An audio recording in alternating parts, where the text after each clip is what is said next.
Welcome to our continuing series, Evenings with Sraddhalu. Last time we covered much of the world in the current situation, and today there are more things to look into.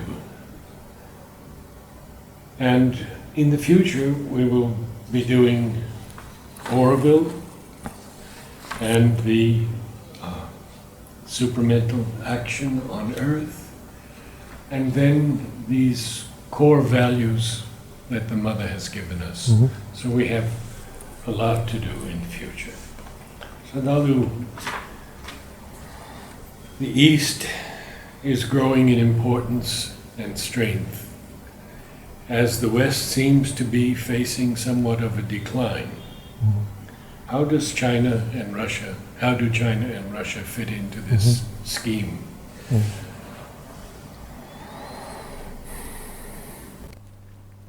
Sri Aurobindo describes the transition of the age as the age of individualism and reason fades. He describes a passage through what he calls a subjective age, where the mind turns from its superficial external objectivity to a more subjective exploration, both of oneself and of the world. And it is that subjective exploration, if it goes all the way to the soul, that would awaken to the spiritual age. And so we are in this transition where large parts of humanity are turning to the subjective, not yet to the spiritual. A small part of that is also turning to the spiritual, so like a precursor for the greater age to come. But the countries which have already a tradition of a subjectivity and a depth of exploration of subjectivity will tend to have an advantage in this transition. Most of the East has been oriented in that direction, especially in the last 1,000 years or 2,000 years or so. In our discussions, we have been looking at a much larger span of history. And so 2,000 years is not much. And this turn to the subjective is normal in the East. The result is, as the exploration and the struggles of humanity fail in the face of an objective resolution and are forced to turn to a subjective exploration, these spaces will come forward rapidly. I give an example in my own experience.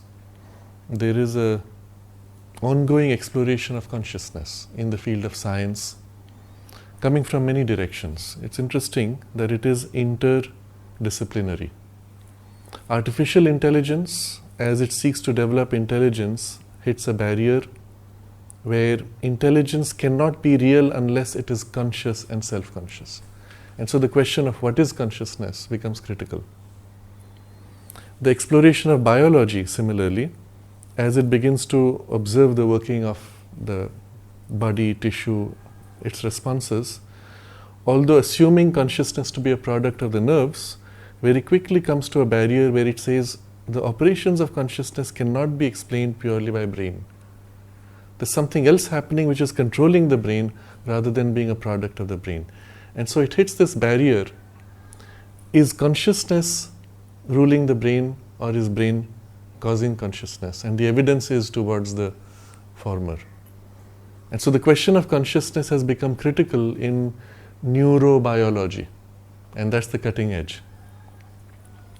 If you take any other field of exploration, somehow or other, the edge of consciousness is the barrier. And it is there that the whole thing seems to get stuck. I've attended a few conferences, international conferences, exploring consciousness, artificial intelligence, and through many of these different gateways. The one thing I saw was those who came with a very hardened mindset were those who were used to the very objective type of science, objective type of exploration. And they've been repeating the same thing that they spoke 20 or 30 years ago. Empiric knowledge. Yes, yes. And what they believed in, they're stuck in the belief, although the evidence has moved much further. Those who are able to sense and make breakthroughs are those who are already in a subjective space. And these two have become so distinct that one does not see eye to eye with the other. So, it just as an example, we were in a dinner conversation before the major conference, and all these scientists were present. And so I was somewhat new, many of them didn't know me. And so the first question they asked was, which camp are you in? And it's not stated that way. What do you think of the hard problem? Okay, that's the question. The hard problem in artificial intelligence is precisely this. What causes consciousness? What causes self-awareness? It's the hard problem because it's hard. It can't be resolved. So, well, I said, obviously, it is consciousness is what is prior to brain processes. And there was this whole group, and you could see it on their faces. Oh, they cut off. And then the other group, they aligned. And straight away there was this split. It was so obvious. It seems to be something like this. So it's difficult to say the East and West today, because in the West there are equally people who have turned to the subjective space consciously. I had occasion to meet somebody who is in the Institute of Noetic Sciences, was earlier principal scientist and now I think he's director, Dr. Dean Radin. And in the conversations we had, he's doing a lot of experiments on parapsychology and measuring them in the lab space under extreme controlled conditions with dramatic results.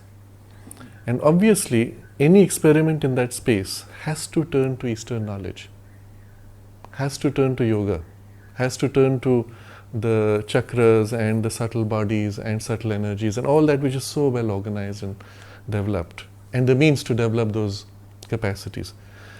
So we're speaking of things which are raw science on one level, and then suddenly these terms pop up which refer to yogic traditions and knowledge. And in a few minutes, I figured that this man is also a practitioner of yoga, is practicing deep meditation, and has been in this line for a long time. It was clear that the kind of breakthroughs he's been able to make would not be possible if he was not already a practitioner of yoga and did not himself have certain experiences or even, I will say, sensitivities, intuitions and capacities of consciousness. So that the double-blind experiments have no validity anymore? To those of us who see things from a consciousness perspective, double-blind is at best a support, as a help. But more seriously, there is this thing called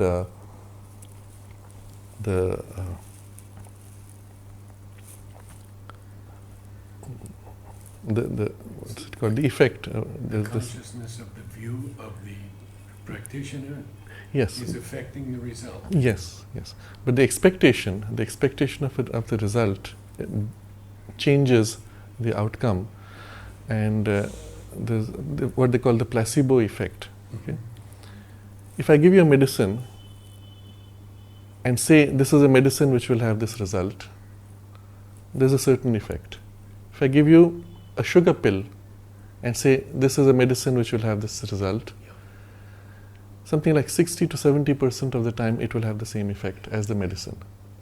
Now this placebo effect is one of those things which science tries to filter out. You see, in this whole pursuit of objectivity, you're filtering out the subjective dimension which actually hits 60 to 70% of the result. You're eliminating that in order to get to this 30-40% benefit which is from the hard material component only. And anybody who comes from the consciousness and subjective side will say, but isn't that much more powerful than the purely objective material component? Why not actually enable it, tap into it, draw it consciously into the process? In the use of medicine, why not activate consciously the placebo effect to great advantage? This kind of thinking is unacceptable to the purely objectivists, but is not only acceptable to, but is sought for by those who are already exploring the subjective domains. Now, all of this is preparing for answering what you spoke of. In the East, that is much more common and accepted, at least in the masses. The question is really whether it can be the cutting edge in the development of the sciences or explorations. So I gave a few examples of how in the West you have individuals who are already in that alignment. In the East you have a mix. You have the scientists who were trained in the hard materialist thought process, and then there is the new generation of scientists who are more aligned to the natural, subjective, cultural background and training. And it is in this space that you are going to see the advantage and the breakthroughs. But generally speaking, all these countries that you have spoken of are the ones who have that background of the subjective space. Mother spoke of the Russian temperament as being deeply mystical. Yes. And equally with the Chinese, there is a natural turn to things which are of the higher ranges of the mind.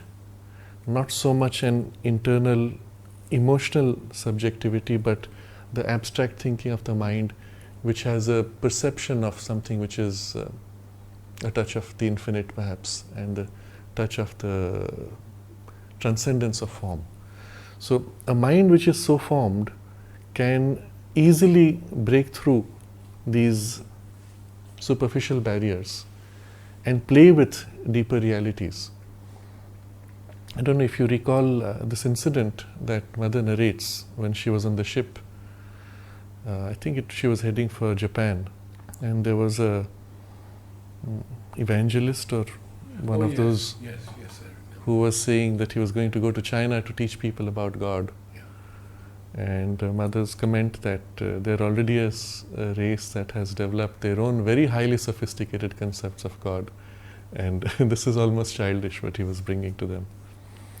And so you will find in these spaces, although a different approach, but already an opening to the deeper realities. So let's get to specifics.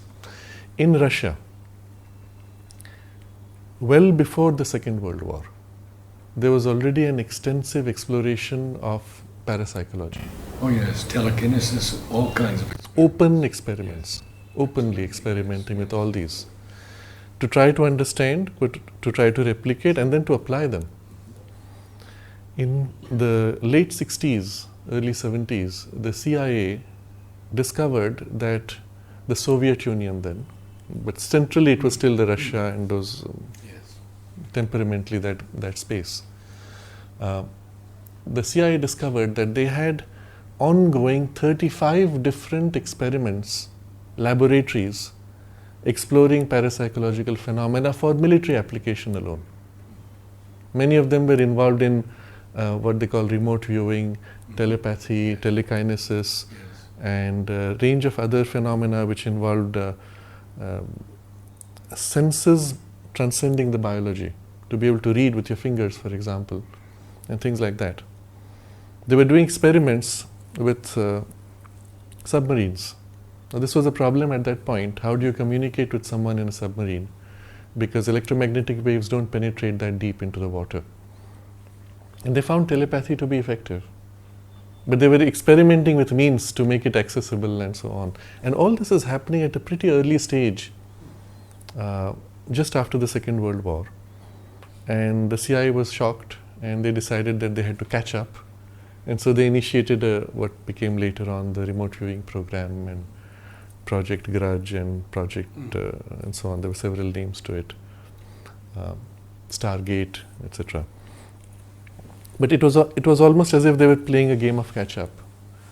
The problem was the scientists on the American side had no basis for this exploration. All they could do was pick people who had an ability and then try to figure out what's happening. Russia, on the other hand, had a basis, had a familiarity, had a space where they could accept these as normal and even expect much more as an outcome, because it's supposed to be possible. And so the forward movement of exploration was much more rapid, much more easy, without having to face resistance. In America, the remote viewers then describe at every stage that they had to prove to the military that what they were doing was actually valid and objectively verifiable. At every stage they found resistance and pretty rigid resistance. There was one colonel, if I remember right, the name was Stubblebine, I'm not sure, who was one of those who had this subjective opening.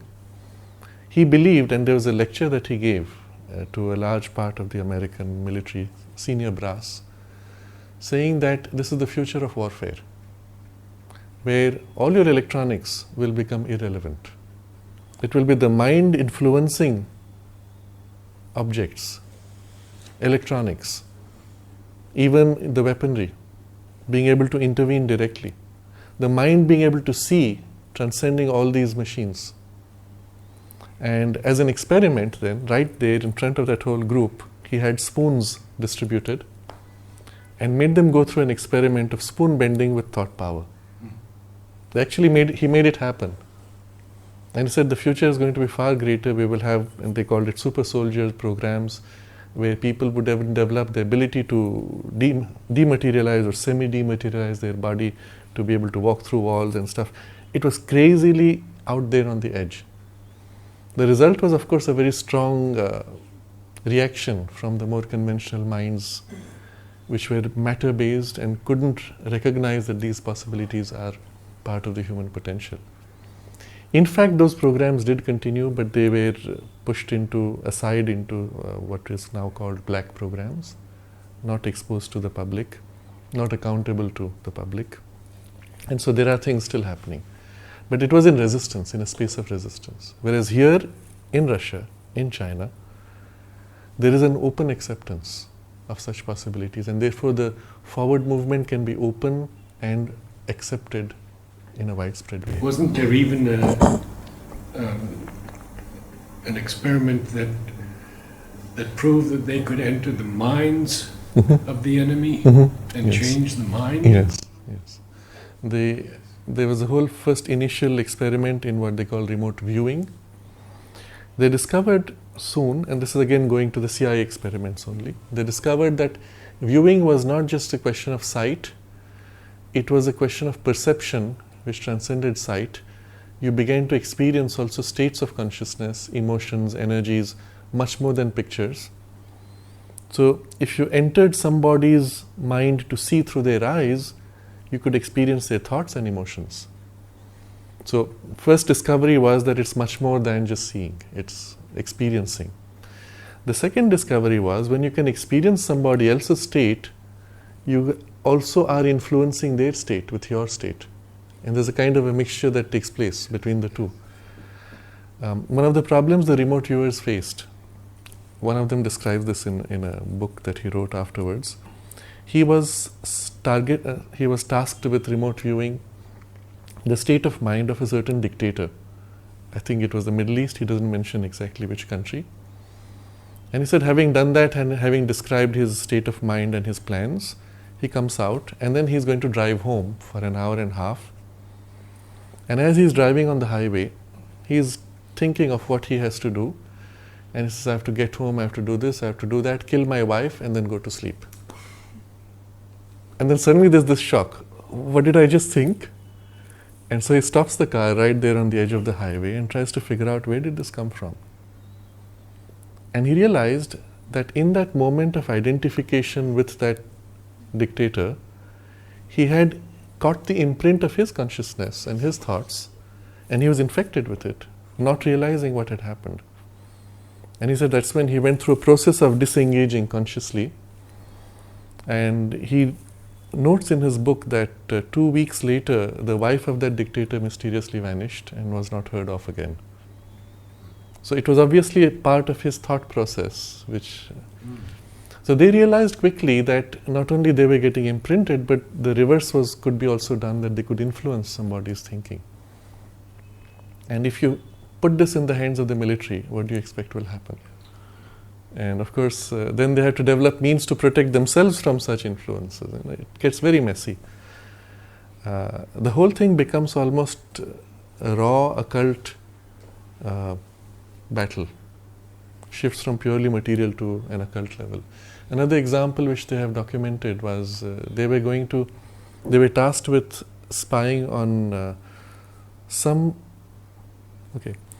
one of the persons who was working there had received a kind of what they described as a kind of an attack or an intervention from somebody else. And so they were tasked with finding where did this come from.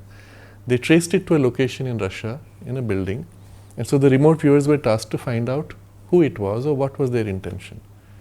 And this person projects himself inside the building, gets to the office, discovers there's a woman sitting there who's like a psychic who was doing this work to observe them.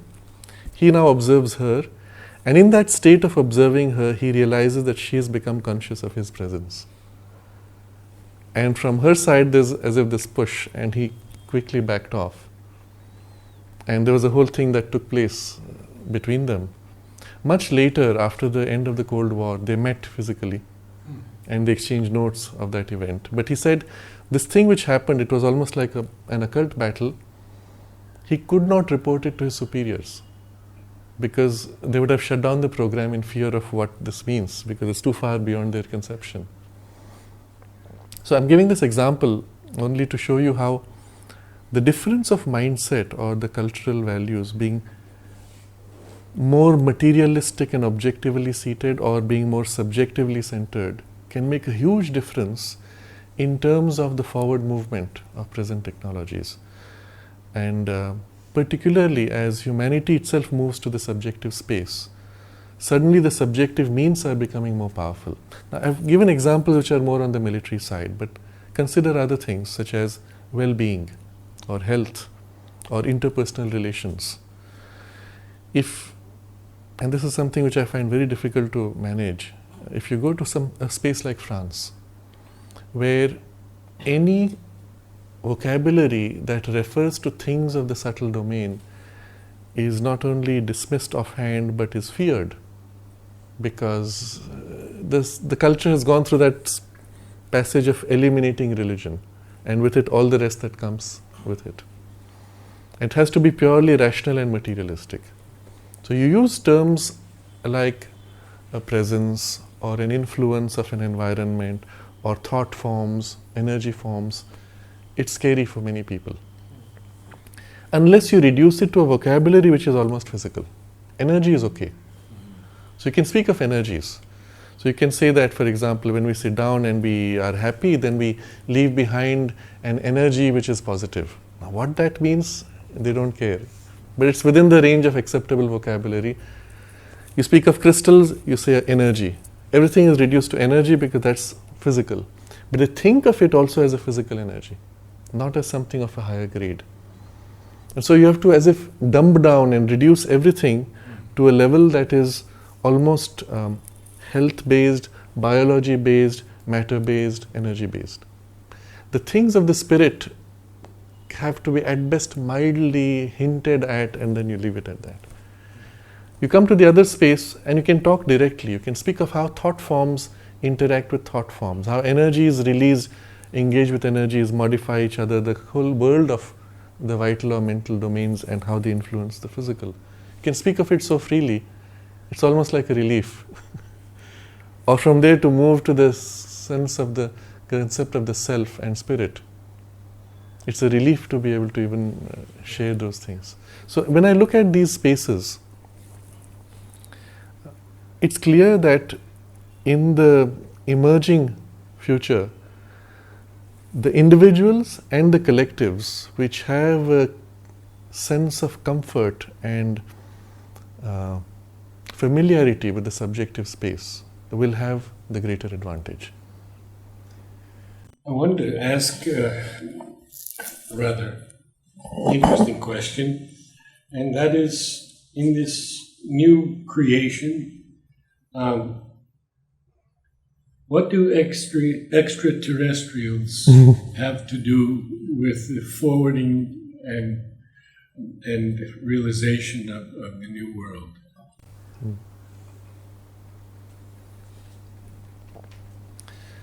The mother and Sri Aurobindo have both made references to a life elsewhere and the focus of their work.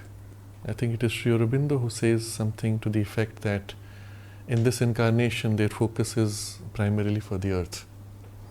but suggesting that there could be incarnations equally where the action is intended for a larger range of planets, and therefore civilizations, interstellar civilizations and species even of life forms. In the mother's observation, similarly, she speaks of the special place that the earth has in the universe, because it is a focal point for the experiment of the development of the psychic being as the primary basis of evolution.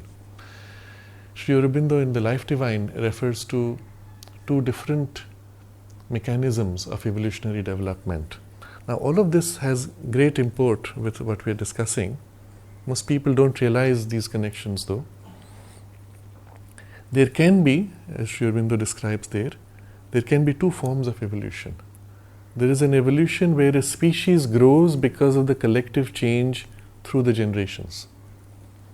And then there can be an evolution of an individual because of the psychic being which is organized. And the two can be completely independent, or there can be also kind of a mix between the two. And so when we look more deeply at this question, we recognize that Earth is special because the majority of human beings have a individualized psychic being. But it is not so in all, not only on Earth, but also in other planets and other species of beings, conscious, intelligent beings, where there may be a collective consciousness, a collective identity. But not evolutionary. Evolutionary, but collectively evolutionary. So the group moves forward rather than individuals making an effort. And many who are visiting the earth are coming with that kind of a consciousness and have a great struggle in trying to understand the human individualization of the psychic being. So they come with a curiosity, first of all, to know, to understand, even to participate. There are some species, though, which have that, similar to the human being, in which case they come out of concern to help or even to protect us from our own stupidity. And one of the things which they have been most concerned about is, ever since we discovered the nuclear power and nuclear weapons, it was a very dangerous passage. It was just beginning with the Second World War, but particularly towards the end of the Second World War, where the whole race to build more and more nuclear bombs had started. In spaces where the nuclear weapons were kept or processing was done, you had lots of events of flying saucers appearing, monitoring, occasionally intervening. And one example which is documented, this is all part of declassified documents now from the US military. One of the examples was where on a base which had all the Minuteman missiles, and these were missiles which could, one single missile had many nuclear weapons. Minutemen. Yes. Many of these spread out.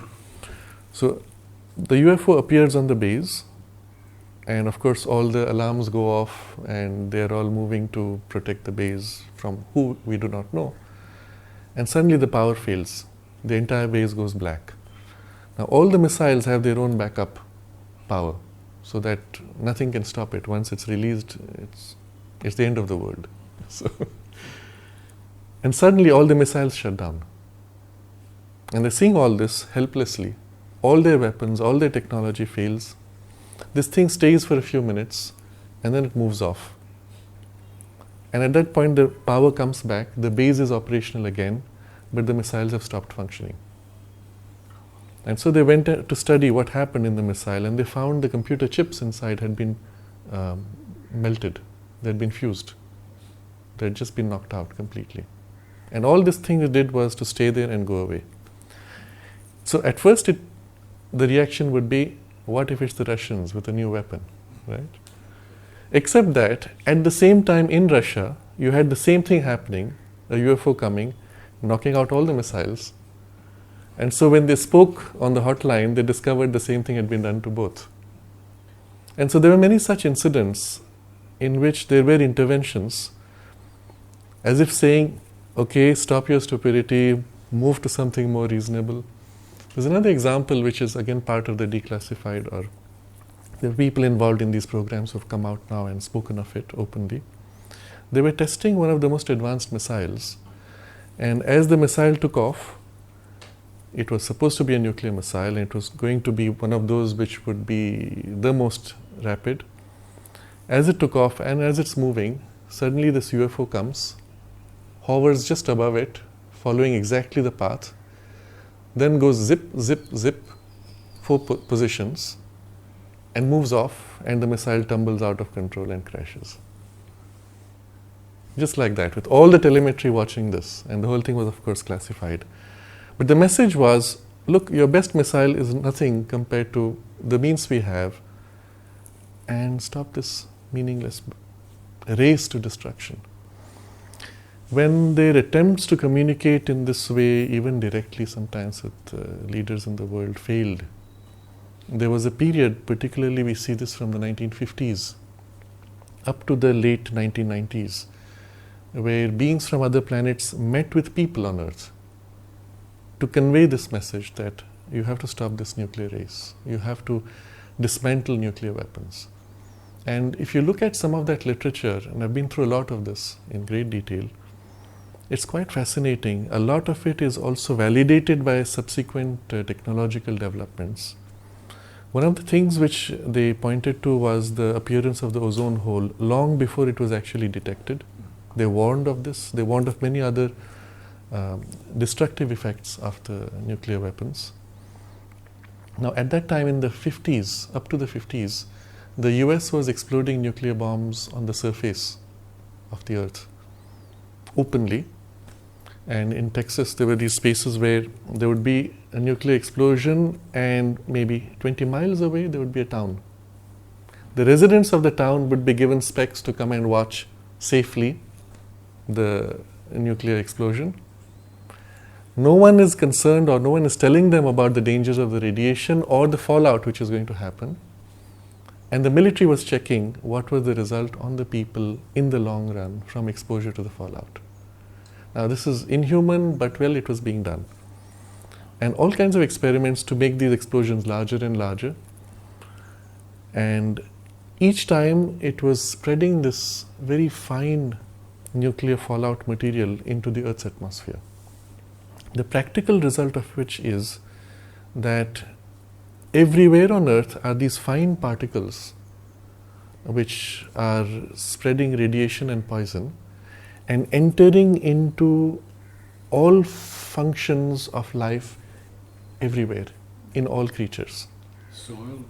Soil, water, and into the genetic structures.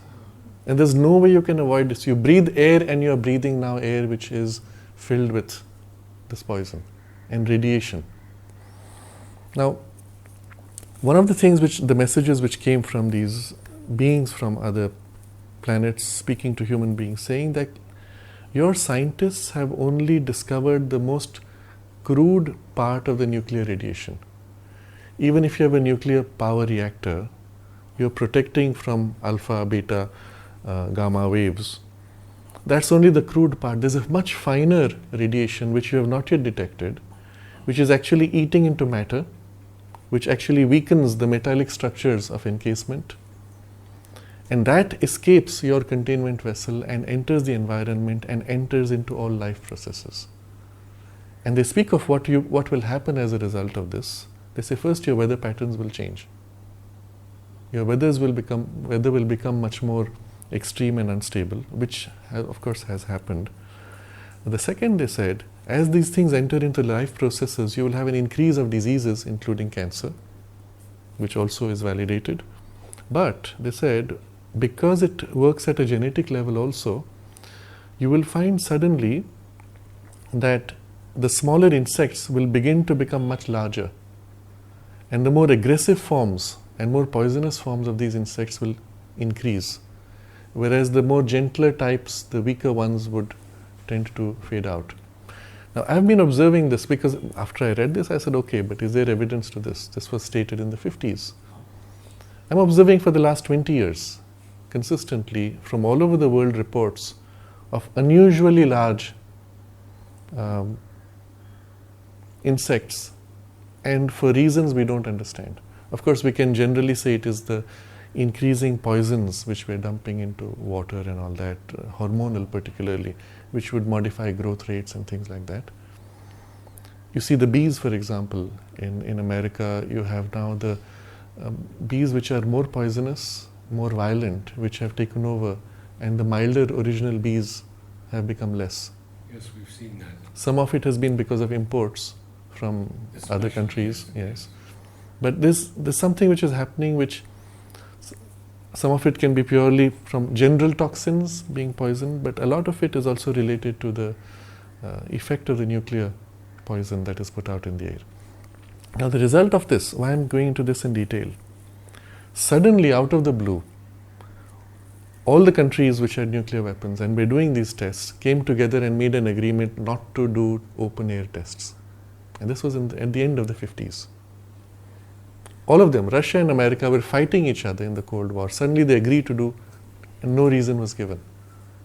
And it was the result of this pressure which came from, and the evidence which was provided by extraterrestrial beings through other human beings all over the world. Many of them were asked to write to world leaders, giving documentation, evidence, and so on. But the result of that pressure was it was actually done, with one exception. In 1956, USA, Russia, France, together, jointly exploded 3 nuclear weapons, open air, on a height over Antarctica. Now here's a joint program. How do you explain that? They were enemies. Why 3 nuclear weapons at the same time over Antarctica? And why high up in the air? And the reason was never given. The technological or the military objectives were never defined. Even if there were, why would opposing camps suddenly work together for this? I found this very interesting. It was in the late 50s, early 60s, a Brazilian contactee was given a lot of this information, and there's a lot of technological details also which are fascinating. One of the things they said, all of your nuclear weapons exploded so far have been on the northern hemisphere. And because of the nature of the Earth's magnetic field, a large part of the radiation will stay contained in the northern part. Its effect on climate will be overall warming. It will eventually lead to the melting of the poles. But your southern poles are not melting fast enough. The result will be the rotation of the Earth will be unbalanced. And they said to them, actually, if you want not to have this unbalancing and the Earth's pole suddenly shifting, you should blow a few nuclear weapons on the south pole, just so that you counterbalance this. It's the one place I found this description. I said, that makes a lot of sense. And it's about 2 years later that you have this event taking place. Of course, the side effect of this was the opening of the ozone hole, which was not just from chlorofluorocarbons, which is what they've tried to eliminate. It was also the side effect of the nuclear weapons, which they will not speak of, because then the governments would be held accountable. So this is just to give an example of the kind of intervention that has been taking place. The purpose of most of these interventions have been positive, to help humanity, to help awaken, protect, etc. To put it in context, it's not the first time in the history of the universe that a planetary awakening has come to this stage of the rational mind, the development of physical sciences, the discovery of nuclear weapons, and obviously the attempt to destroy each other. It's not the first time. It's happened many times before. It's happened even on Earth many times before, including the Atlantean conflicts and so on. So it's reasonable to assume that if there are civilizations which have been here longer than us, that they would be wanting to prevent all such awakenings from destroying themselves. And so a lot of the contact or the visits from UFOs from other civilizations or planets have been coming for this purpose, to protect, and some for observing, some for helping. But it seems to be part of a kind of a universal spiritual law that they cannot interfere They can intervene, they can give guidance, they can, up to a point. But after that, it is finally the choice of the human beings. Well, I'd like to bring up 2 points. One, they see the ozone layer is closing now. Yes. And the second is, Mother says we're breathing the atmosphere of the supramental now and taking that in. Yes. There's an interesting letter. Somebody asked Aurobindo, will the supramental being be radioactive? Something like that. And it's a strange question because this is the time when the nuclear weapons had just been put to use and all. And fortunately, he asked the question. And Sri Aurobindo's answer is fascinating. I cannot, unfortunately, remember the exact wording. But the content of the answer was that the supramental consciousness will make use of whatever means are available. And there is nothing in the means which is contrary to it, because it is the consciousness which synthesizes and harmonizes everything. And if there is this, radiation component, well, it can make full use of it also. That's the idea behind that, his response. Equally, the mother's observation, this is recorded in the agenda, she said one morning she woke up, and there was this horrible stench in the atmosphere. Now remember, she's not living only in the material level, but all the subtler worlds. And then she went to investigate the source of the stench. And the Chinese had just exploded a nuclear bomb very close to the border near India. And it is the thing released by the nuclear bomb which had spread the stench in the subtle physical world. And she said she spent 2 hours containing that and preventing its spread into the world. Now, first of all, this gives us a much deeper understanding of what exactly nuclear weapons do. It's not just a physical explosion. There are impacts of this because of the nature of the energy involved. There are impacts of this on the subtle physical as well as the vital and mental domains. It shakes up completely the whole range.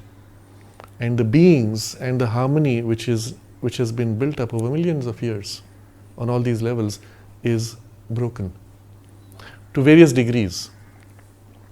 And there's a chaos that is generated. As a result, those beings which preside over physical processes being disturbed, the physical processes also get disturbed, such as rain and climate processes and even life processes of plants and so on. The impact of this is actually spanning many of these levels. The mother intervened on that level which was subtle physical to contain the stench which was being spread. What does that mean, to contain it? It had already spread enough that she was experiencing it in Pondicherry, meaning it had spread to a large part of the earth. One explosion. Even before the physical air spreads, on a subtle physical level, the poisons released have already spread. And that she was able to gather and contain over 2 hours of effort. And then she made some other comments about the force behind that and so on. But it shows you the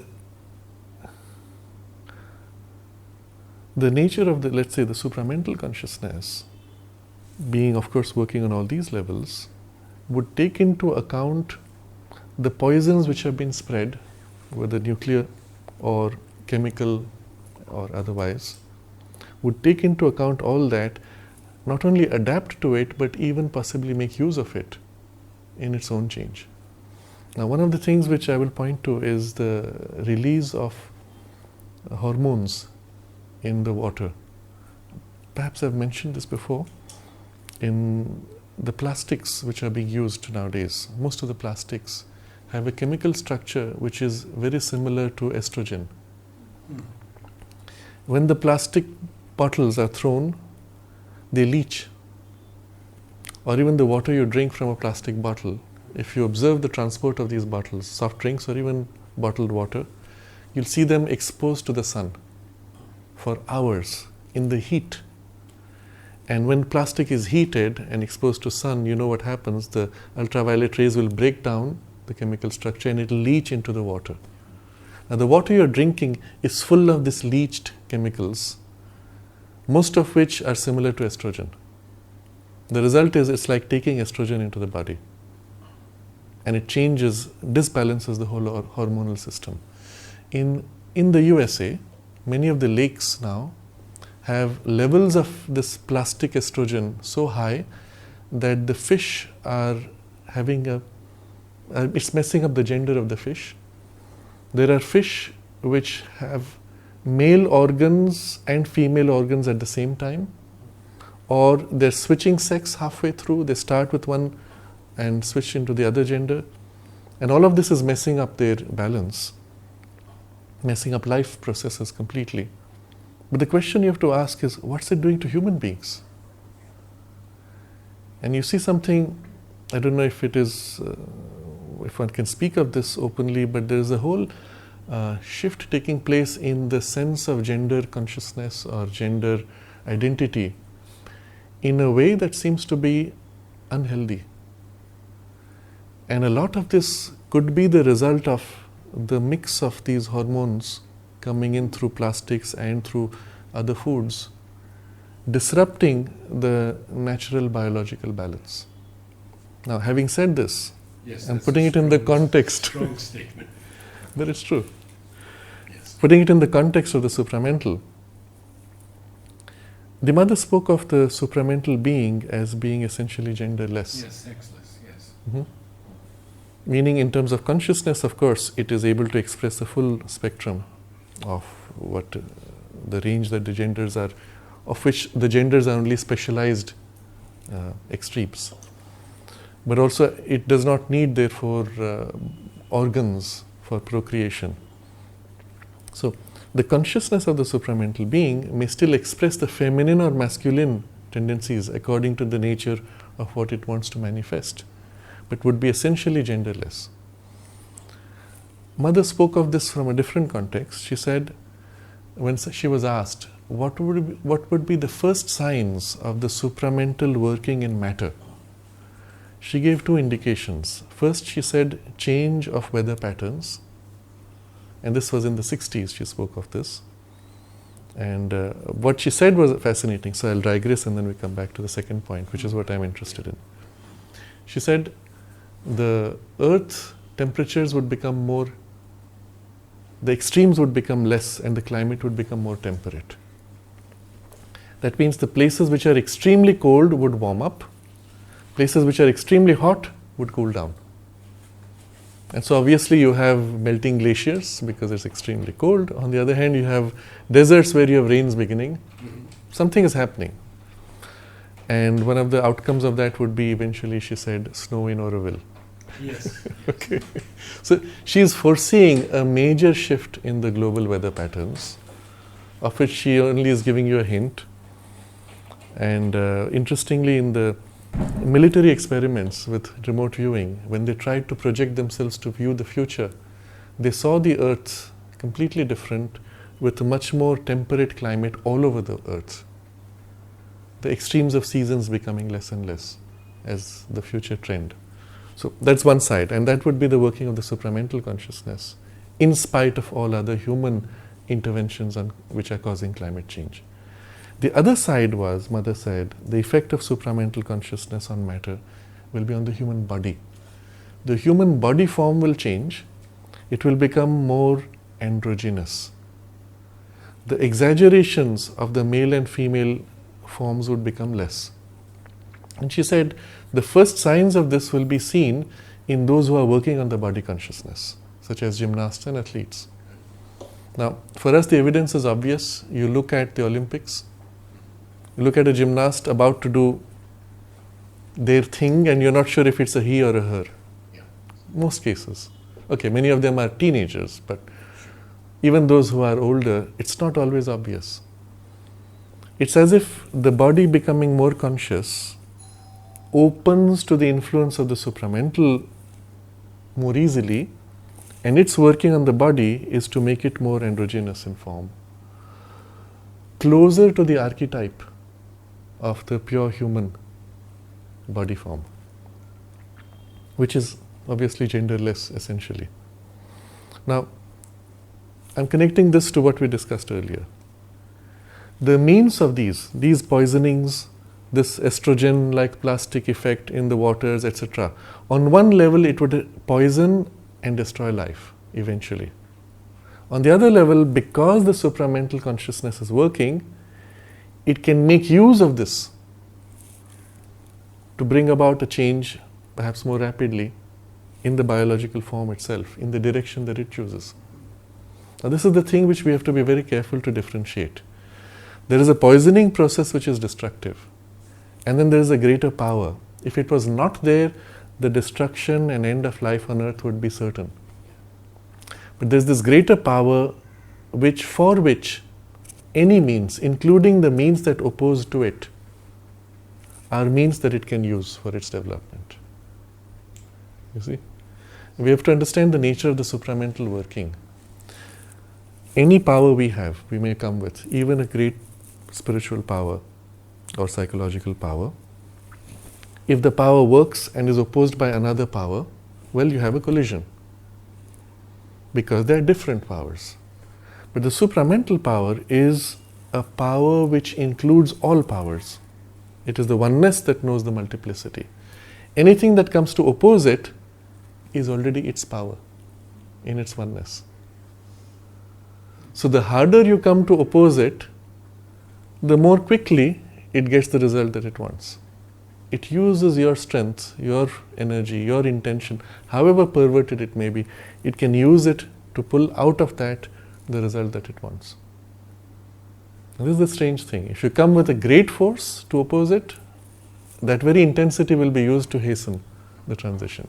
Except the passage may involve some kind of appearances of destruction or breakdown of things, because obviously the old forms have to break down before the new forms can fully emerge. And so when you see increasing strife or struggle, to me that's not something to worry about. It means rather there is a hastening of the process. If the process was too slow, you would see a little bit of tension, a little bit of pressure developing, building over a long time. That's a slow process. But when you see suddenly everything intensified and colliding, I'll say, okay, now there's hope. It's going to happen soon. Because inevitably there has to be, when things become so extreme, there has to be something which gives way. And a new harmony has to emerge. Yet you have a country like North Korea setting off blasts all the time.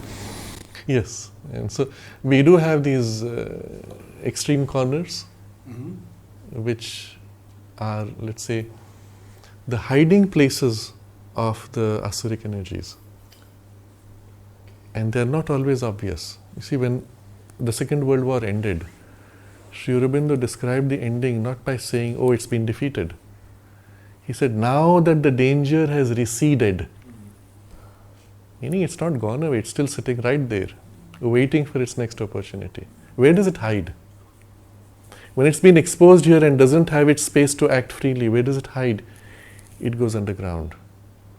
It puts on masks of the good and the happy and the acceptable. Many of them, in fact, went to form what became the multinationals.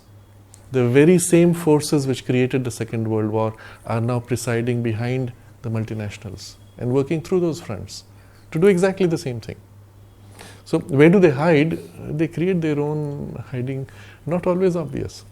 But there's some which are more obvious, like these pockets which are isolated from the overall global forward movement, and North Korea was one of those.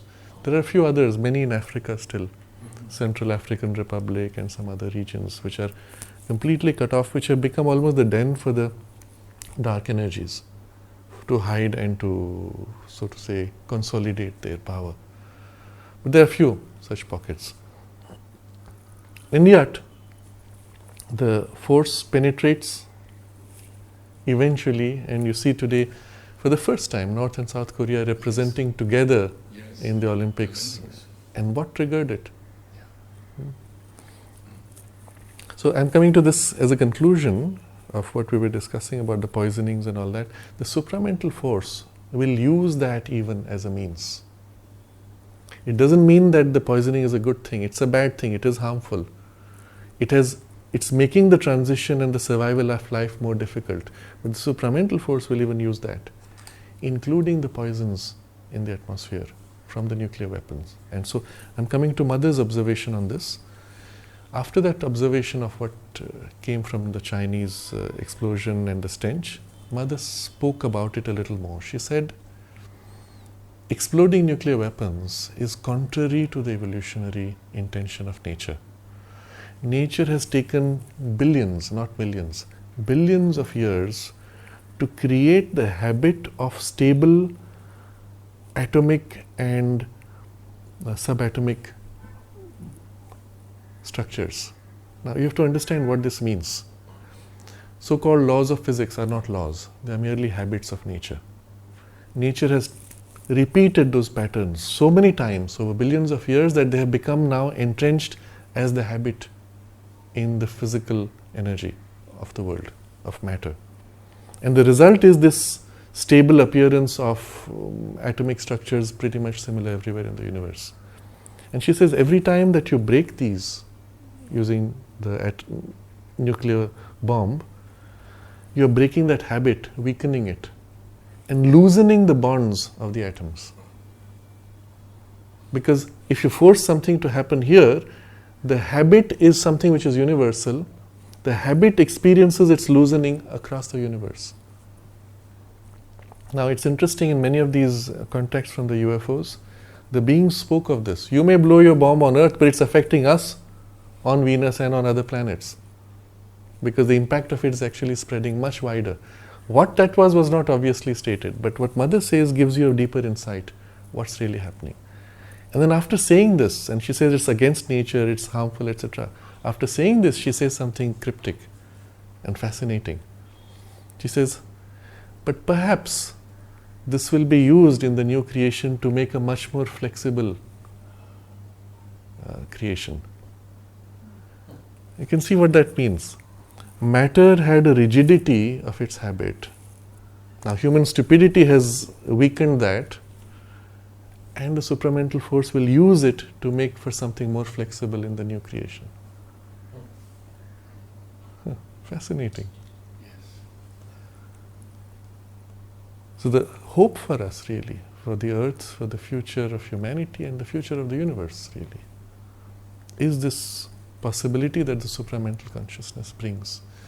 And I believe that even for the beings coming from other planets and other species outside the earth, they're seeing something happening here. They may not necessarily understand the full scope of it, but they're seeing something happening here which is unprecedented and which has its implications for the whole universe. And Mother said the earth is like a focal point for this experiment of the individualized psychic being as the framework of evolutionary development. So it has its implications for the whole universe. And that's the reason why so many of these beings are coming to watch.